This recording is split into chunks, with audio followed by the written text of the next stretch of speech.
So guys, কেমন আছেন সবাই? আশা করি ভালো আছেন। আজকে আমি আপনাদের মাঝে নতুন আরেকটি ইন্টারেস্টিং ভিডিও নিয়ে চলে এসেছি। তো আজকে আমি আপনাদেরকে দেখাবো কিভাবে আপনারা ম্যাপের নিচে যাবেন, সিএস র্যাঙ্কে ম্যাপের নিচে যাবেন, যেখান থেকে এনিমি আপনার এবং খুব সহজভাবে আপনি ওইখান থেকে ভিক্টোরি নিয়ে আসতে পারবেন। এখন অনেকেই বলতে পারেন যে কি ব্যাপার, এখনো গেম প্লে করছি দেখাচ্ছি না কিসের জন্য, কিভাবে নিচে যাই।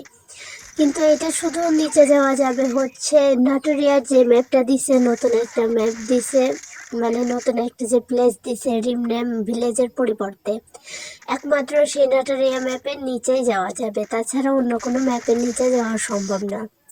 তার জন্য আপনাদের আগে সম্পূর্ণ ভিডিওটা দেখতে হবে, কারণ সিএস র্যাঙ্কের নাটোরিয়া ভিলেজটা আসবে, তারপরে আমরা ওইখানে দেখাবো যে কিভাবে আপনারা নিচে চলে যাবেন। আর আপনারা যখন নিচে যাবেন অবশ্যই আপনাদের কাছে জুন থাকবে, আপনারা চাইলে ওইখানে বসে জুন পোষও করতে পারবেন, কোনো সমস্যা হবে না। এনিমি আপনাকে সব জায়গায় খুঁজে বেড়াবে, কিন্তু এনিমি আপনাকে কোথাও খুঁজে পাবে না, তাই নো চিন্তা ডো ফুর্তি। আর ভিডিওটা অতিরিক্ত বড় হয়ে যাচ্ছিল, যার জন্য আমি টেনে দিছি, স্পিড বাড়াই দিছি, এর জন্য খুব তাড়াতাড়ি শেষ হয়ে যাবে। এখানে কিন্তু আমাদের অলরেডি প্রথম রাউন্ড শেষ হয়ে গেছে। তো প্রথম রাউন্ডে আমরা মার খাইছি, এবার দ্বিতীয় রাউন্ড চলতেছে। দেখেন এই সাইডে এনিমি, মানে কি সব প্লেয়ার পরে কি বলবো। দেখেন এখানে সামনে একটা এনিমি, আমার এইচপি একদম লো করে দিচ্ছে, এখান থেকে এত মারছি তারপর মারছি না। এই তো দেখেন গাইস, দ্বিতীয় রাউন্ডটা কিন্তু আমরা পেয়ে গেছি। এবার তৃতীয় রাউন্ড। ভিডিওটা অবশ্যই ভালো লাগলে লাইক, কমেন্ট এবং শেয়ার করবেন। আর এমন ইন্টারেস্টিং নতুন নতুন ভিডিও পাওয়ার জন্য অবশ্যই চ্যানেলটাকে সাবস্ক্রাইব করে রাখবেন। এই যে তৃতীয় রাউন্ড শুরু হয়ে গেছে অলরেডি। এইখান থেকে ভাই এনিমিরে এত মারতেছি, এনিমির গায়ে লাগে না, বুঝলাম না। দেখেন এনিমিরে এত মারছি, বাট এনিমির কোনো গায়ে লাগছে না।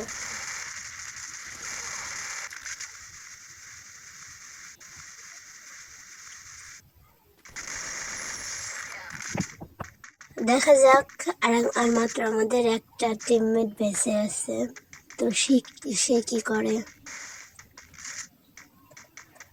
দেখো এইখানে কিন্তু বসেছিল, যদি একটু ভালোভাবে মারতে পারতো তাহলে কিন্তু রাউন্ডটা আমরা পেয়ে যেতাম। এই যে আমরা এই রাউন্ডটাও হেরে গেছি 2-2।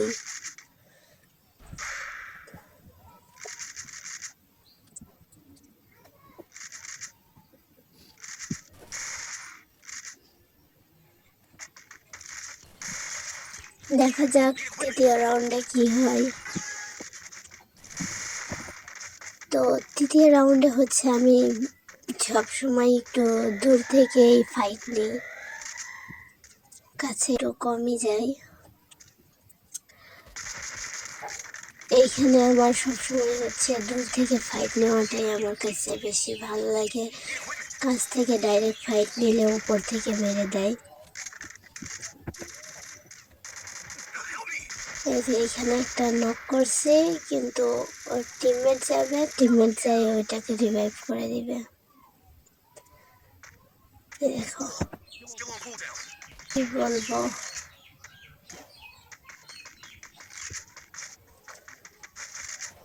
যে তৃতীয় রাউন্ডটা ওরা জিতে গেছে। আর একটা রাউন্ড আছে, আর একটা রাউন্ড যদি ওরা জিতে যায় তাহলে সম্পূর্ণ ম্যাচই আমাদেরকে হেরে যেতে হবে। অসময়ে মেসেজ আসে, গেম খেলতে গেলে যত সিম কোম্পানি, ফোন কোম্পানি, মানে বাগেরা সব কিছুর মেসেজ গেম খেলতে গেলেই আসে। আর মানে সময় পাই না, মনে হয় এরা মেসেজ দেওয়ার সময় পায় না। যখন খেলতে আসি তখনই শুধু এদেরকে মেসেজ দেওয়া লাগে। তো এই দেখেন এদিকে হচ্ছে 3টা এনিমি রাশ দিছে, তার জন্য আমি হচ্ছে এদিক থেকে সাইড থেকে ফাইট নিতে গেছি, দূর থেকে আমাকে একটা শট দিয়ে মেরে দিছে, কি বলবো। আর এখানে যে ইনি তো একা ফাইট নিচ্ছে, প্রো প্লেয়ার,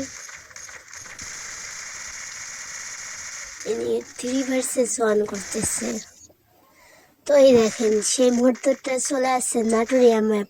এইখানে আপনারা ম্যাপের ভিতরে কিভাবে যাবেন, সবাই হচ্ছে চলে যাবে, কিন্তু আপনি শুধু শটগান নিয়ে কোনোভাবেই ওইখান থেকে যাওয়া যাবে না, ওইখানে স্টিল দাঁড়াই থাকতে হবে, একটু লড়াচড়া যাবে না, শুধু ওইখানে স্টিল দাঁড়াই থাকবেন। এই দেখেন তার ফল, আপনি একদম ম্যাপের নিচে চলে আসবেন। ম্যাপের নিচে আসার পর আপনি চাইলে উপর থেকে ফায়ার করতে পারবেন, কিন্তু এনিমি আপনাকে কোথাও খুঁজে পাবে না, কোথাও না। তবে এখানে একটা কথা আছে, আপনি নিচে থেকে উপরে যতই ফায়ার করেন কোনো এনিমির গায়ে লাগবে না, কিন্তু হচ্ছে আপনি চাইলে ম্যাচটাকে ভিক্টোরি আনতে পারবেন। কারণ চারিদিকে দেখেন জোনটা যে ক্ষেত্রে আছে, আপনি যেইখানে দাঁড়াই থাকবেন মিডল পজিশনে কিন্তু আপনার জোনটা পড়ছে। সেই ক্ষেত্রে আপনি যদি এখানে নিচে যায় ভাই ক্যাম্প করেন, তাহলে হচ্ছে কোনোভাবেই এনিমি আপনাকে খুঁজেও পাবে না, মারতে পারবে না, বইয়ে নিতেও পারবে না।